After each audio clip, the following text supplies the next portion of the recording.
Hello guys, welcome to another exciting episode.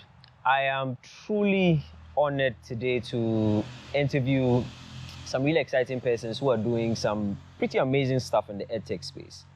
Edtech is steadily transforming the way we are delivering education in our country, and I'm excited particularly because it's pushing the narrative of of us having in-house people, especially by that I mean indigents who are coming up with local solutions to solve the local problems that we have. On today's show, we'll be interviewing the founders of the edtech brand called QKnow. Hello, guys. Welcome. It's really exciting to have all of you here today. My name is Kwame Nyatuame. I'll be your host for today. Let's go around with introductions, right? So let me start with you. Your name and, a little bit about yourself. So I'm Senyo Mali Jage. I'm a co-founder and CEO of QKnow Edtech. Okay. And then the next person. And my name is Michael Badodu.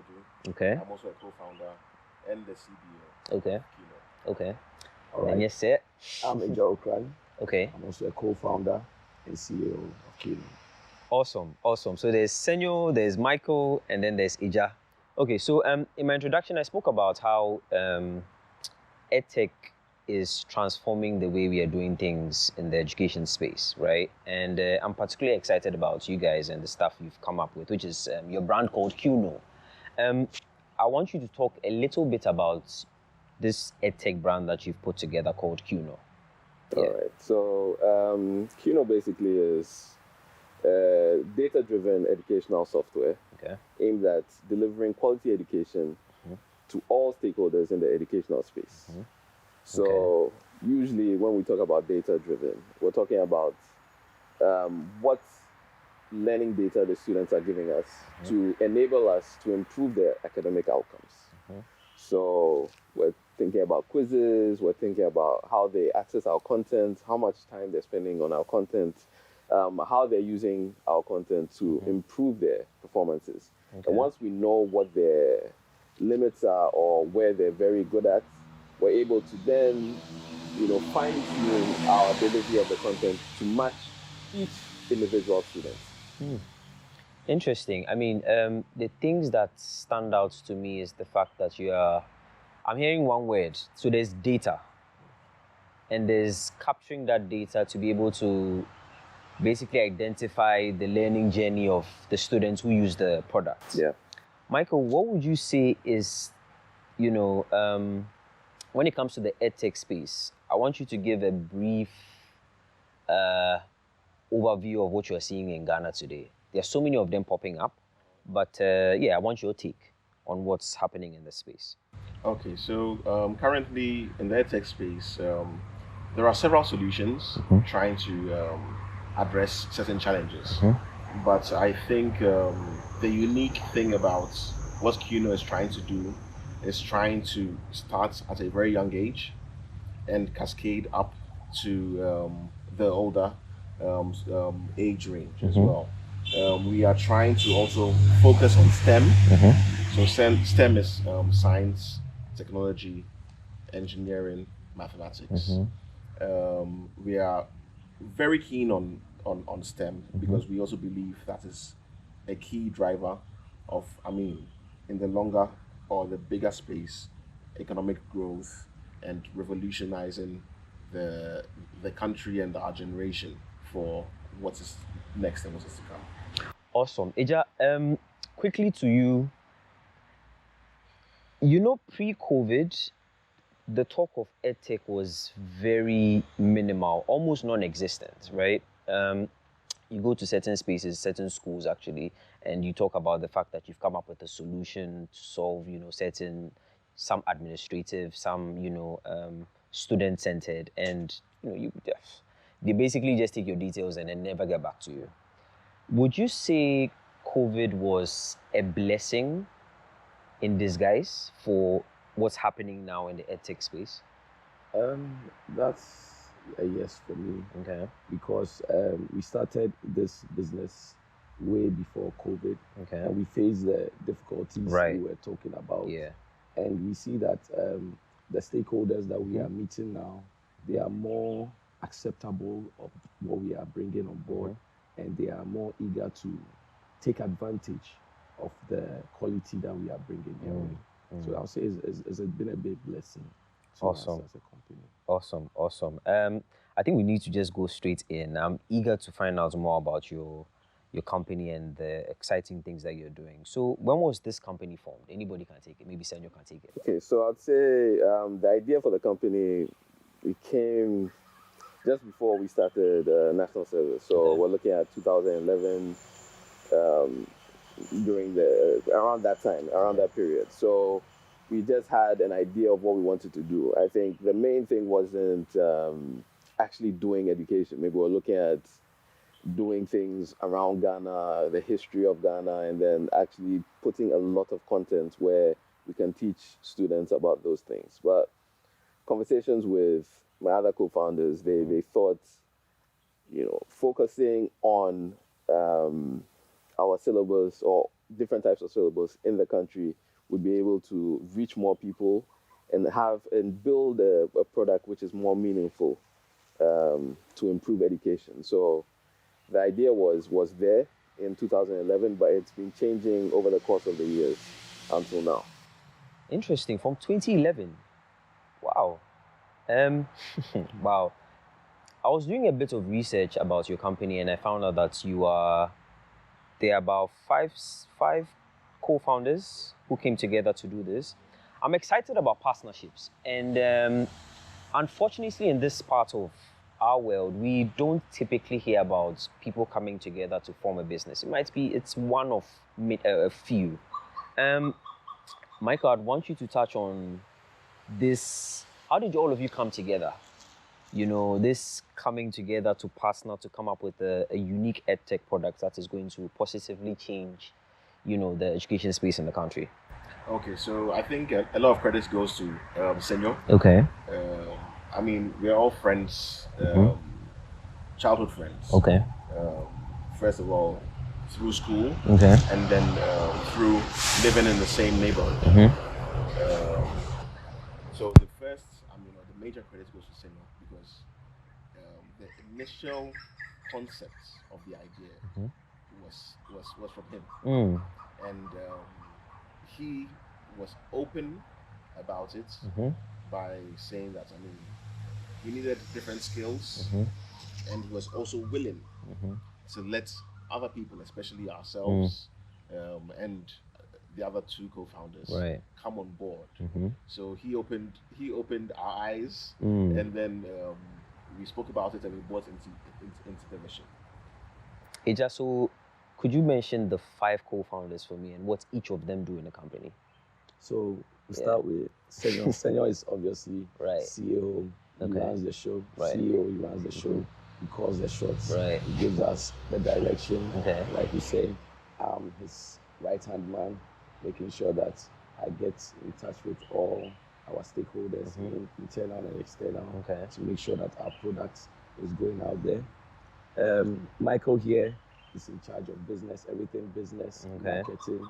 Michael is the brain behind it. Then we have Fianu. Fianu is not here with us. Fianu is CTO, technical, a technical aspect of things, because it's a data-driven, so he's the IT brain behind all of this. And we have Basil, who is the CIO, so Chief Innovation Officer. I mean, we reached a point where at least we had all our ideas, but then with him, I'd say he has different ideas in terms of innovation, bringing new ideas on board, how to actually use the technology to reach other people, and what we need to do in terms of spreading the product into different hands. So he was a late addition into the team. So the way you said partnerships, people coming together, that's how we all formed. I mean, Michael touched on each of us have different skills, which is very evident with how we approach the business, how our ideas come together, and it was very key into what we've become now, and we're still growing. having other people join the team in other roles, but we're still growing. Yeah. I mean, I'll keep it a buck, right? Partnerships have a bad rep. I want each of you to touch on what you think keeps the group together, right? To get the ball rolling. So, Senyo, you can start. I'd say friendship is one. Okay. I mean, the 5 of us are all friends. That's very key. Yeah. That's very key. But then sometimes people say you can't mix friendship and business. Yep. Eventually something will come up. So the other thing is that we're hard on each other. So we easily call out each other when somebody's slacking or somebody's not contributing how we want them to contribute. So we're hard on each other. That's very key. Being childhood friends is one thing, but then knowing when to call out your partner or your co-founder and tell them, hey, I didn't like how you approached this, or this deal should have gone this way, or or I should have been told about this. Right. So let's spread this and then have different ideas or different takes on anything we put together. Michael. Yes. I mean, I fully agree with what Samuel has said. What I will add is that I think we respect one another. Okay.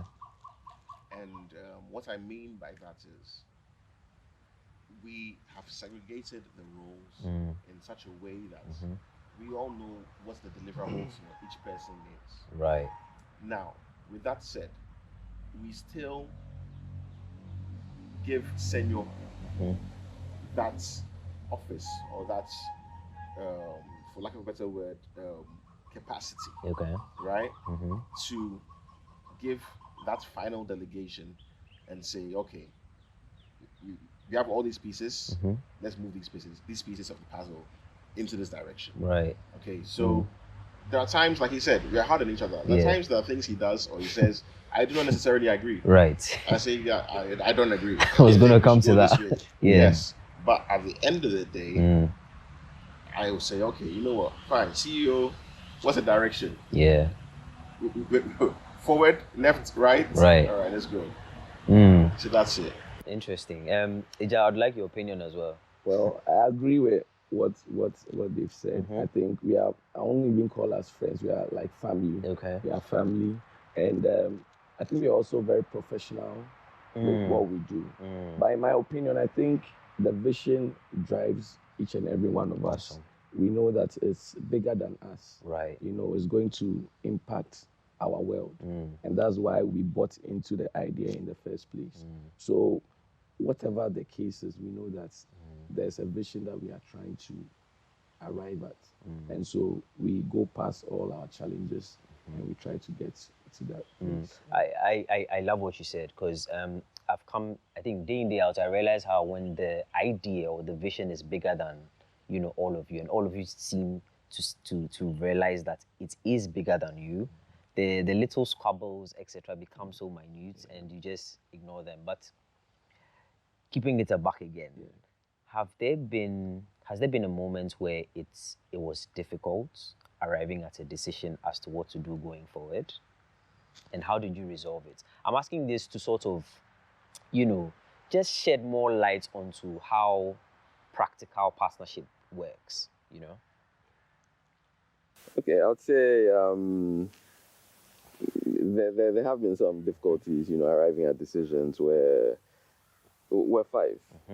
Not all of us can think in unison in terms of we might have the same goals, but then how to arrive at those goals, it may take a different path. And it's good to have a difference in opinion, So I'd say in terms of staffing, when we have to sit down and put out a role and say, okay, we have X number of people who have applied, who is going to bring the best into the company? Right. Hiring is, many people don't say it, but hiring is very expensive in terms of training and then putting a person in the field or giving a person a task. So we always have to get those decisions right. So whenever we put out a role and we want somebody to come and work for us, it's a decision the 5 of us take. Maybe two of us, usually Michael and I, handle interviews for employment and other things. Maybe the 2 of us, you see us on a panel and then with other people. But 5 of us have gone through the CVs, we've gone through what we expect from a candidate, and we butt heads on who we think the best is. Right. And when we actually put the person in a room with the 2 of us, we're representing the 5 of us, you know. So what Aja has said in terms of look for this type of person. We've seen things on paper, but we need that person to say that in person as well. What Basil will say in terms of the skills that we need. If we're talking about more technical people, programmers or software, where Kofi says, I need somebody to join the team who has this set of skills, right, you know, and who can actually be vocal about objecting where, if we're using languages to create the software, you know, he would want a specific way we want things, you know. So there have been difficulties. I mean, with all companies, it's never rosy, but then you don't get to show the world where things are bad. Right. You know, you just have to go according to what your partners are saying, and then hope that at the end of the day, we get the right decision, right, or the right deal for the company. I think I really appreciate what you said, and it's in a way ties into what he just said about the fact that there's professionalism, right? And then Michael touched on the fact that there's mutual respect, you know, amongst the team, and it's evident. I mean, based on the outcomes and the results I've been you know, quietly paying attention to so far, I am genuinely impressed about the stuff that you're doing. Michael, this you could take. What's the ultimate vision of QKnow, right? Okay, so like we said earlier, I think it was Ija who mentioned this. It is bigger than any of us. Right. The ultimate vision of QKnow is, number 1, to be in every Ghanaian household. Number 2, to then cascade that into the sub-region. That's the West Africa sub-region. And then the whole African region. Okay. And then also allow QKnow to become a platform where content creators, publishers, illustrators, students, teachers, schools, turn it into a community where it's one convergent point where no matter where you find yourself in the world, you can tap into that platform, right, and derive some value from that platform, in whichever way it may be. So it could be in the education sector related to STEM, like I said, science, technology, engineering, mathematics. It could be in the area of arts and crafts. It could be in the area of culture, movie, theater, any area of specialization or of interest that you find yourself. You can tap into that software and derive value from it. I mean, it does sound exciting, and I think that, especially with the proliferation of the internet now and how expansive it's getting, it's really beautiful to see young people, you know, coming together, coming up with a solution, you know, and having ambitious dreams of taking it from Ghana to the continent and then even to the world. So I applaud you guys on that. I'm really excited, you know. I wanted to quickly ask, Senor, this is for you. What does the future for EdTech, you know, what does it look like for you? Okay, so I'd say EdTech has gone through several changes over the years. I think there was more emphasis on EdTech during COVID time where people were at home. But then there was a time before that where EdTech wasn't a mainstay or a want from those in places of decision making and other things. So you're talking about schools. So before COVID, EdTech would have been more of a luxury for schools.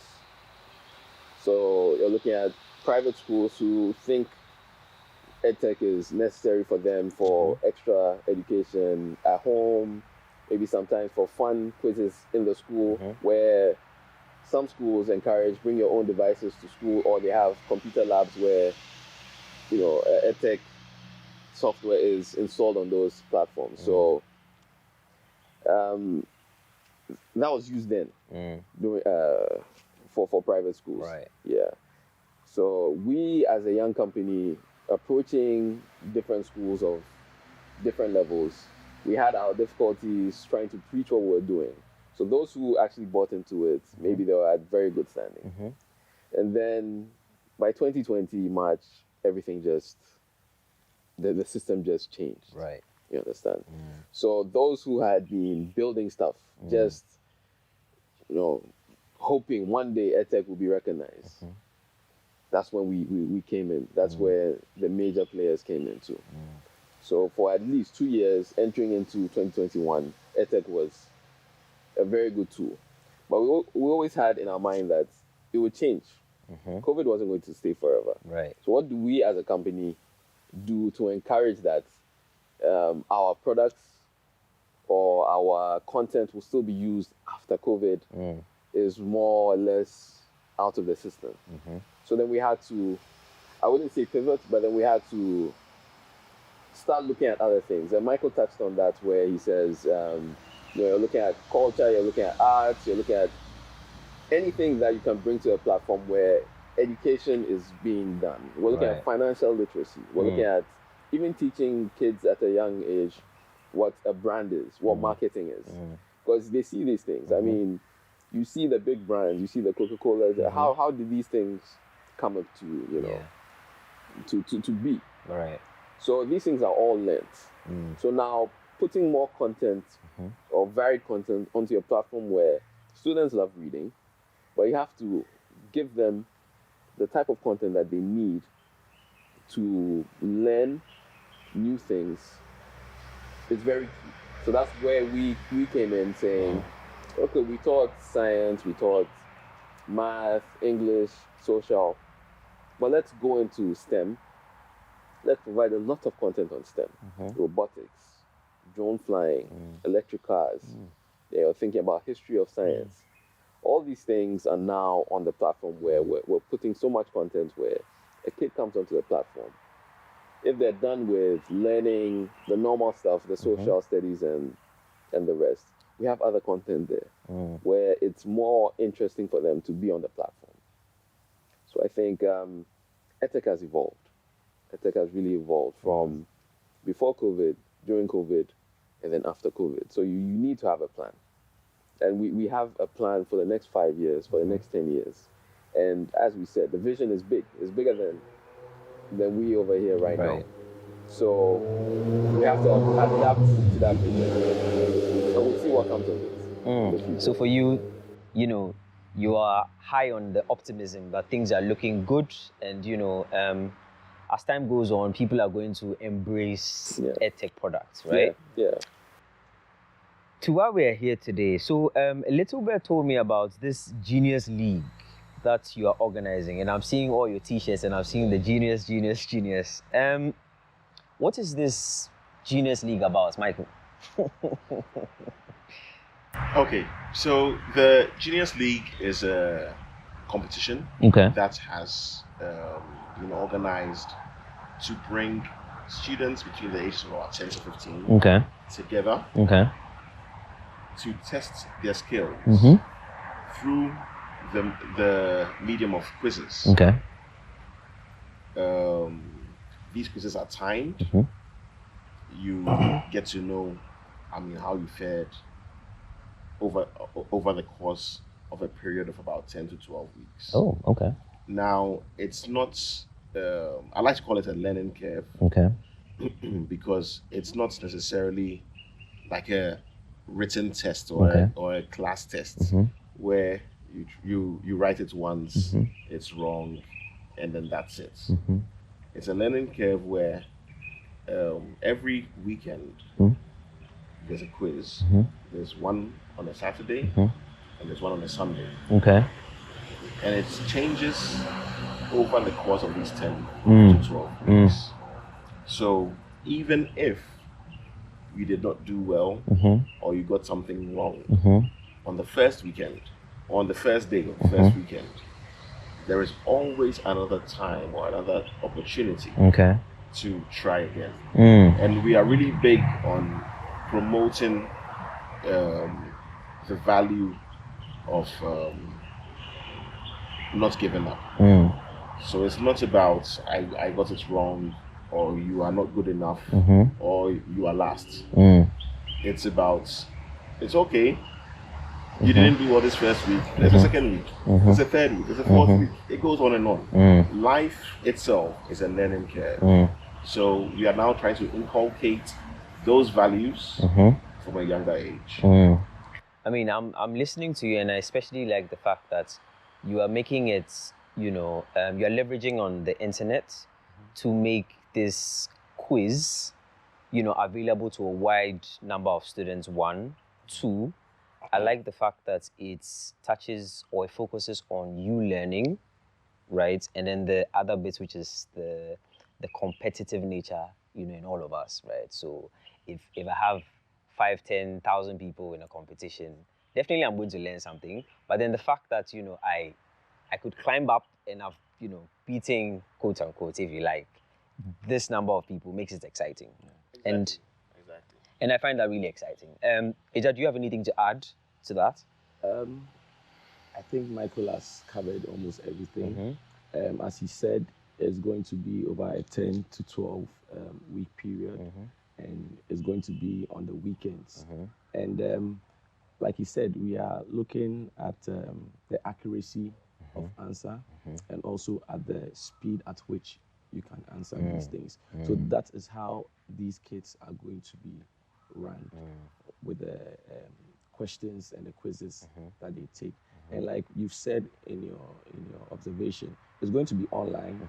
It's going to be across the nation, across anyone who has access to our platform. So it will not just be even for Ghanaian kids, but for kids all over the world. And we are hoping to get as many as possible to get on this, so that we see the geniuses that we have in our homes. I mean, yeah, there's a lot to be excited about, So I want to ask, how did you come up with this name? The QKnow Genius League.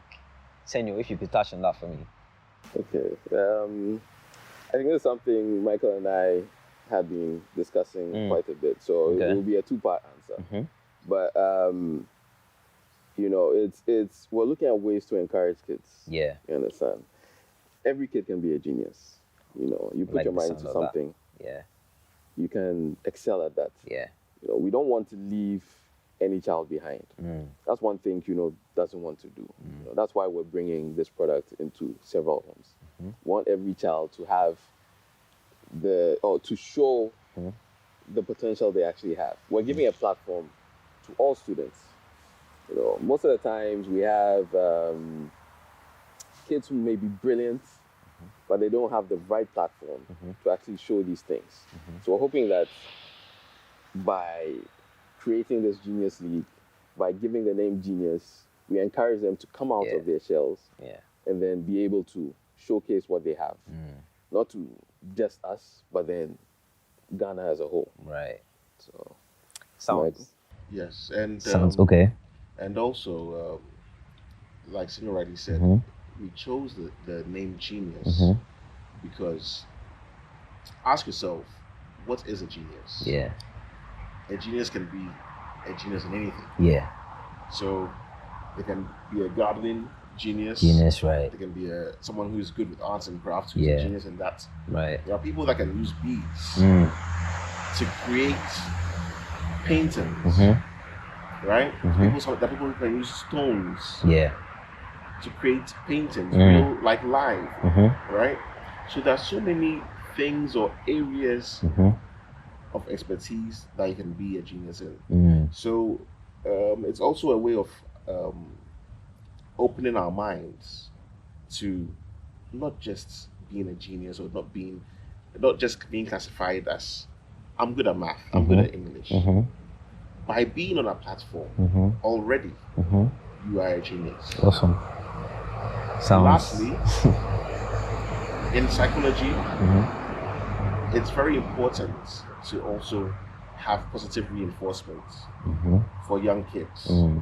So this is also an avenue to positively reinforce in these kids' minds that no matter what you do, no matter where you're from, no matter what you have, it could even be a disability, you are a genius. Yeah.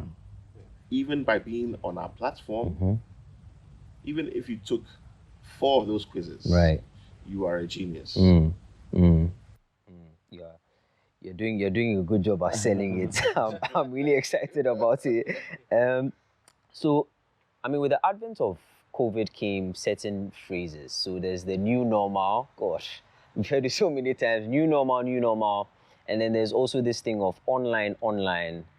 And I'm asking myself, so typically with these sorts of competitions, at least with the ones I think I know of, or the ones that I know of in the past, they typically have it in person, right? So why did you choose online? I know it's the new normal thing now, but why? Why did you choose to have the competition online? Okay, so I think this goes back to our core, okay, and the vision of the company. Number one, we are a data-driven company.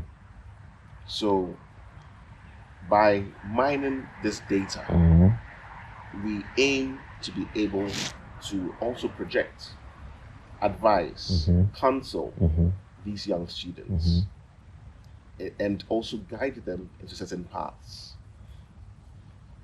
Secondly, in order to be in every home, like I initially said, in every Ghanaian home, then expand to the sub-region, allow people around the world to tie into this platform. Right. There's only one way you can do that, and that's through the use of the internet. Right. Because, like we said, this is much bigger than any of us sitting here. So we do not aim to, and it goes back to something you said about the culture of partnerships and so on. We do not aim to keep it all to ourselves, and restrict it. Right. We actually want the platform to be let loose, so that someone sitting in Nigeria can use the platform in a different way. And even then we can then go to a next phase where we can have add-ins and plugins into the platform for other users. Okay, so that's the main reason why it's not an in-person quiz. It's an online quiz. It's also to cascade down to different regions and that kind of stuff. So just to sort of give clarity to parents, students, schools, even churches that might be interested in getting their 10 to 15-year-olds interested in this, what sort of questions are we looking at? Right? Yeah. What could you start on? Like, what areas we'll be looking at and stuff like that? So, like we said, we are very hard on STEM. Okay. So we are looking at questions from STEM. Okay. We are looking at current affairs. Okay. We are looking at general knowledge. We are looking at what they generally study in school and what you see on our platform. So you more or less get information of what you are possibly going to be asked when you go on the platform. So when you are someone, a genius, who usually uses the platform, you stand a very good chance of being at the top of the table. So there's science, math, the stuff that you do in their curriculum that you practice in school. There's general knowledge, current affairs. So there's current affairs also. So there's the arts, crafts. Well, that's quite broad. That's quite broad. So I heard you initially started it, I think last year. Yeah, last year. How did that go? Yeah, last year was I'd say it was a very good learning experiment. Okay. Because that actually propelled us to do it even bigger this year. Right. Okay, so last year we had about 300 plus students registering. Wow. To take part from, I'd say, about 15 schools. Some schools in Spintex, Sakumono. We had some around Dansoman, Adenta. I mean, quite a few places. Right. And we had to put it all together and then start going. So we actually go to the schools to announce that we have this. Okay. So any student that was interested just quickly called us or reached out and said, I want to take part.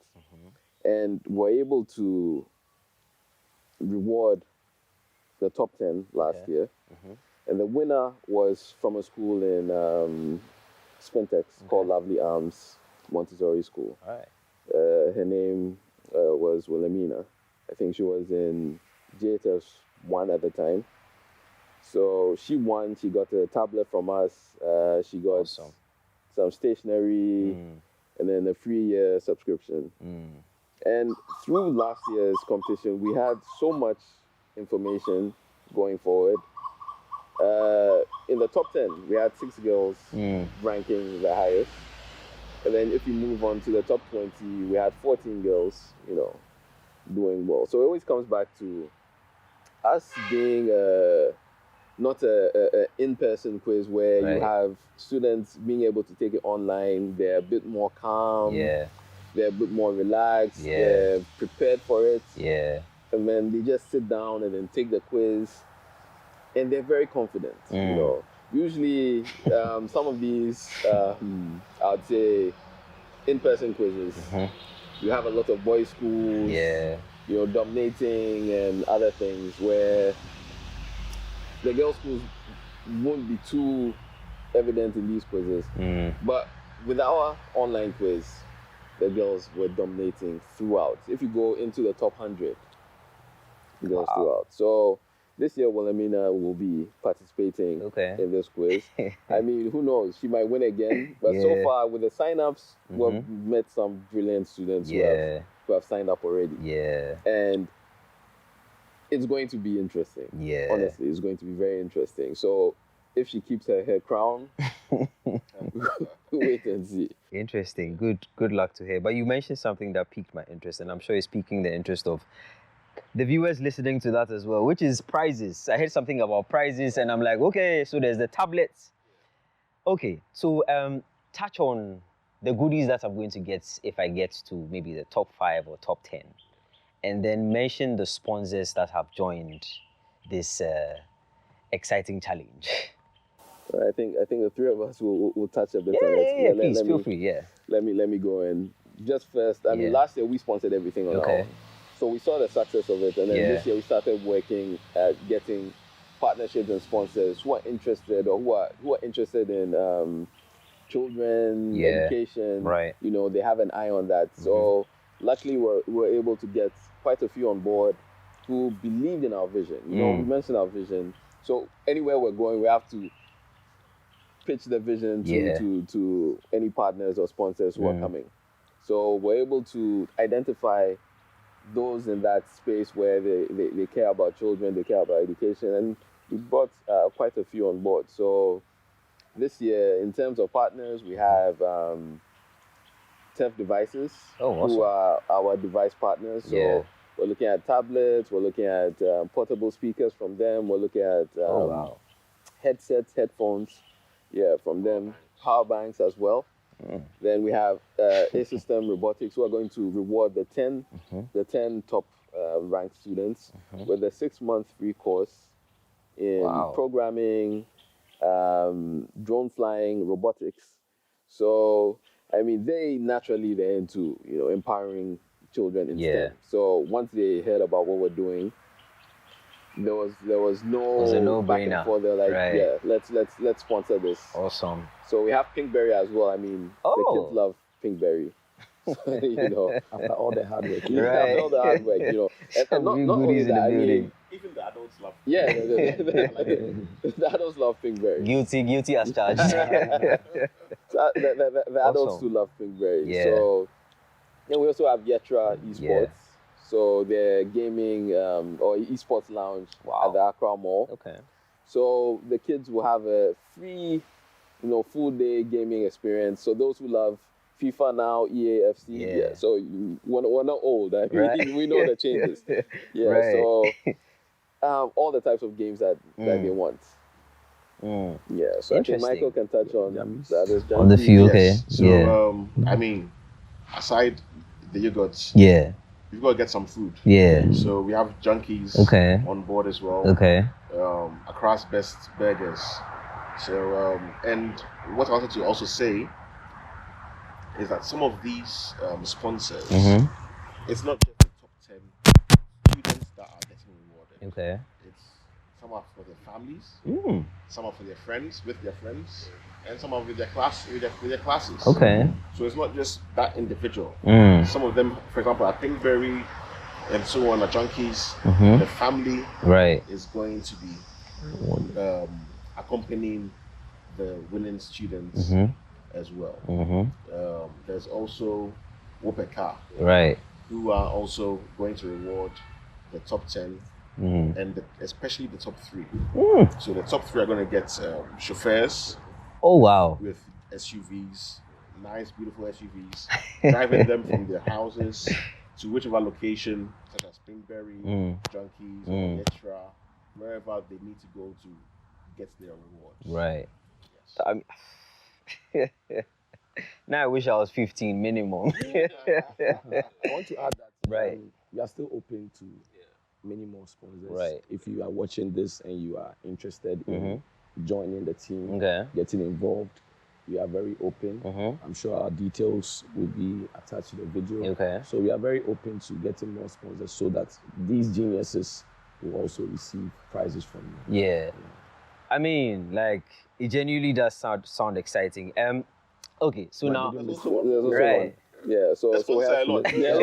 So you forgive us. Let's not forget anybody. So we also have Accra Park. right? So Accra Park is So that's the family setting. Family setting. So with them, they have amusement rides. Right. So the top 10, you go free day, going on the rides. The bump.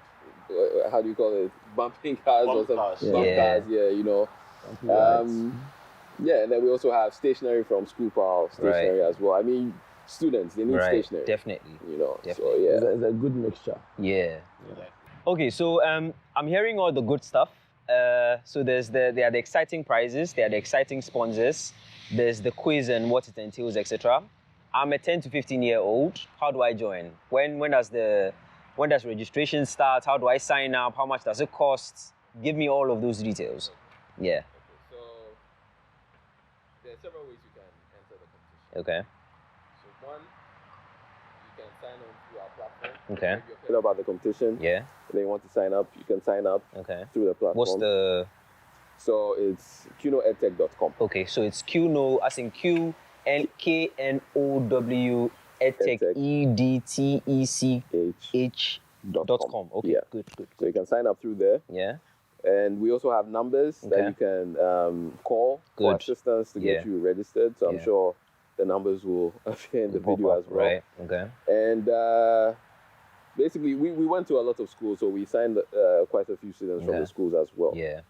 So that's how to register. Okay. But there's a catch. Understand? So some people are already subscribers onto the platform, so they have a subscription. They're paid already, so they enter for free. Right. But if you're a new user, it's your first time hearing about the competition, you pay a registration fee, which is basically a 3-month subscription for the 3-month period from October to December. Okay. So you pay that, and then you enter the Genius. Okay, and how much is that? So that's only 100 Ghana cedis. Oh, really? Yeah, only 100 Ghana So for cedis. 100 cedis, I get to, join the competition for the last quarter of the year, which is from October to December. Yeah. Fantastic. Yeah. Okay. Are you saying it's too cheap? I mean, look I'm at all excited the about prices. it. Yeah. All the value. I'm genuinely excited about it. Yeah. It's the barrier is Really low. The key word is accessibility. Yeah. So we are keen on making it accessible to all, not necessarily a select group or niche of or class of people. Yeah. So it should be accessible. Yeah. It's education. That's incredibly encouraging as well. And you're learning something. I mean, with the subscription, you're learning something because you're not just taking the quizzes. You can have access to our content as well. So the next year, you get a full subscription. Okay. I mean, you subscribe at the full package, and then you enter for free. Okay. You understand? Okay. So it's you're learning something. You're taking quizzes, and then you also have the opportunity to rank high and then get your prizes as well. Okay. So accessibility is good.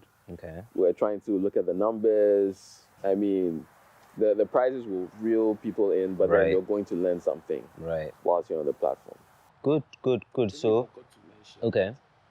The winners will be announced in the middle of December. Yeah. Okay. So by mid-December, we are going to know. Getting into the Christmas vibes. Yeah. So it's actually good that he brought that up because also, I mean, it starts on the 7th of October. Okay. You understand? So 7th October is when the first quiz comes out. Okay. So it's 2 quizzes every week. Okay. For 10 weeks. Oh, so okay. It starts on the 7th of October and ends the 10th of December. So then it means officially registration is open? Yeah, registration is open. Oh, okay. It's open throughout the competition. I think just a week or 2 weeks before the final round of quizzes. Okay. So into November, maybe, towards, Okay. So it's open. It's just that you'd have to make up the time because you'd be competing against people who have already registered, weeks, 5 weeks ahead of you. Yeah. Understand? So 2 quizzes every weekend, Saturday, Sunday. So it doesn't really interfere with, schoolwork and things. Okay. At 10 a.m. All the quizzes will be released at 10 a.m. Yeah. Okay. So for 10 to 15-year-olds, we're assuming grade 4s to grade 9, you enter the quiz. You're ranked based on the level of quizzes or the level of questions, and the top 10 in all categories will appear on our league table. Oh. So every weekend or every Monday, you'll see how the league table is published. So if you did amazing on the 7th and 8th of October, you see your position. Right. It might change the next week. So you have to be, brace yourself. To be on top of your game. You have to be on top of your game. Right. So you're learning wide. Yeah. So you can win 1 week, next week somebody has just come to overtake you. And that's where the healthy competition is. That's where the fun is. Yeah. Always keep an eye out for your position on the league table because it's there. It's there for you to see. You might see your friends and then it will cause some banter in school. Yeah. You understand? So like, hey, I was first this week. Yeah. Are you going to keep staying there? Yeah. So Wilhelmina will pray that by the end of the 10 weeks she's going to be on top. But we have new players. I mean, I am too sold. I'm very sold, and I'm sure the viewers watching are pretty excited about this Genius League. So what I'm hearing is go to their website, which is www.QKnowEdtech.com. There's a telephone number that will pop up on the screen. The rate is a minimum of just 100 Ghana cedis for 3 months. Registration is officially open. That's good information for all the viewers listening and watching here. Anything else we need to know? Anything interested participants will be wanting to know? Is there anything you want to share? I'll add that this it may be some. This is like a spill. Okay. Of some secrets we are cooking in the pot. But, right. You heard it here first. Nowhere else. We are actually also broadening the net. Okay. We are also looking at children with learning disabilities. Okay. And developing content. Okay. And material. Okay. For such students. It's a lot of people do not know much about such students, right? And don't even know sometimes the avenues and ways to teach and help these students along, because you cannot teach a child with a disability the same way we are teaching the other kids. Right. There has to be a difference. Okay. And the difference doesn't mean you start class and you put him on a desk by himself. Right. You know, it's in the approach, it's in the care, it's in the counseling. Okay. So I mean, without saying too much, we are really looking at that area. Okay. And there will be a lot more developments on that in the platform. Right. And also in the Genius League. Right. I look forward to that. I think the concept originally as it is now is extremely exciting. I like the fact that anybody can sit in the comfort of their home and then at 10 a.m. prompt, right? Yeah, you know, you get on there, you just answer the questions as quickly as possible. It's really exciting. I don't think I've heard anything like that yet. This is the first time I'm hearing of something like this, and it's really exciting. And I want to encourage parents, schools, churches that have kids between the ages of 10 to 15 to hop on, because I think Africa as a continent, you know, according to the stats, we have one of the youngest populations, right? And so it's imperative on us to encourage learning at any point in time to add value to these young people. To sort of wrap up, what is the future of QKnow Genius League?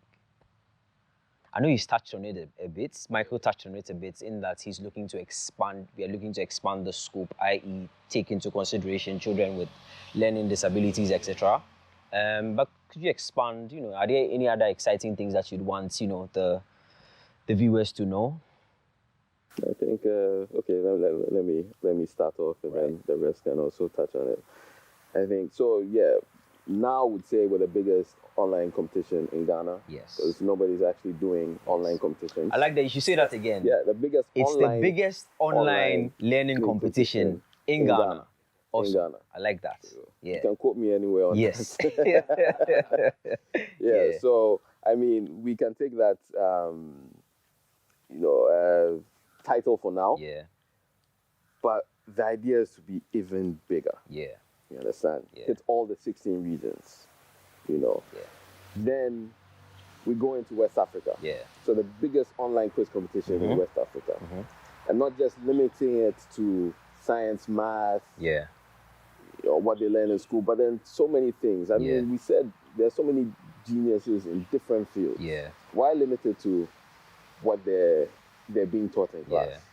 So we can quiz you on what your preferences are, arts, you know, crafts, design, all these things. So we're going to get into so many other topics, subjects, where kids or students who feel they're not being represented with just a set number of subjects can be represented this time around. Right. You know? And we'll also be the title, you know, name for that, where we're entering into other subjects as well. Right. So we want to be the biggest online quiz competition in Africa, hopefully in the world. Yeah. You know, and then also work with so many brands who have education or children at heart. Michael, thank you so much. We are almost at the end of our interview, and I quickly want each of you to give, you know, share a line to our viewers, right? A line encouraging, you know, participants as to, you know, looking to get into this QKnow Genius League competition.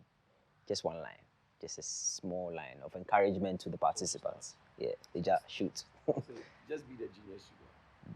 Awesome, Michael. Michael. Just give it a shot. I like that. I like that. And always remember, learning is over a period of time. Right. It's not in a day. Right. So just keep trying. Don't limit yourself. Yeah. And give yourself time. Right. And have fun. Yeah. Yeah. I mean, it reminds me of a quote I saw somewhere that says, "Over here, we try." You understand? And that's really dope. So I'd say this is meant to be a very fun competition. Yeah.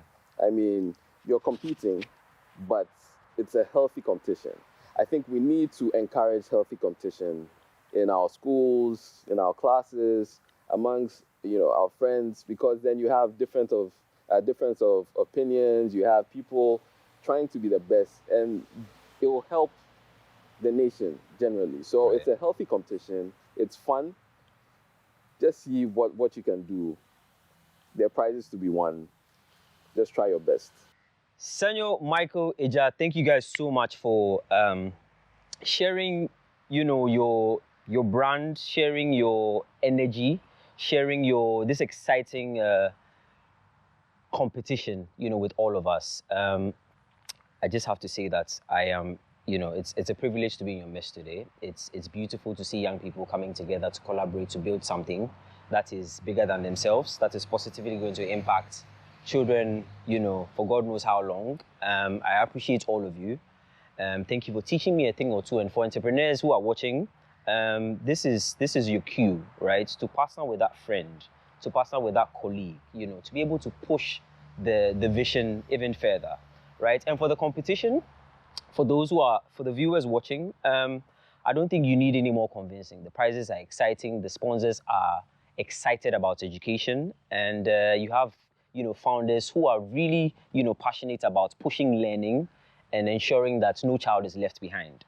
There's a quote I mentioned earlier, which was "over here we try," and so I'm encouraging all 10 to 15-year-olds, wherever they are, right, at home, school, church, wherever they are, please take advantage of this really exciting QKnow Genius League competition, right? Go onto their website, www.QKnowEdtech.com. There's a number below, call the number. It's just 100 CDs for the exciting prizes that you're going to have, and the opportunity to be able to meet other young people within this space is even more exciting, right? And so guys, please call their numbers, hop onto the website, register. Registration is officially open. Thank you so much, guys. Thank you, founders, again. Until same time, we'll talk again. Please stay safe.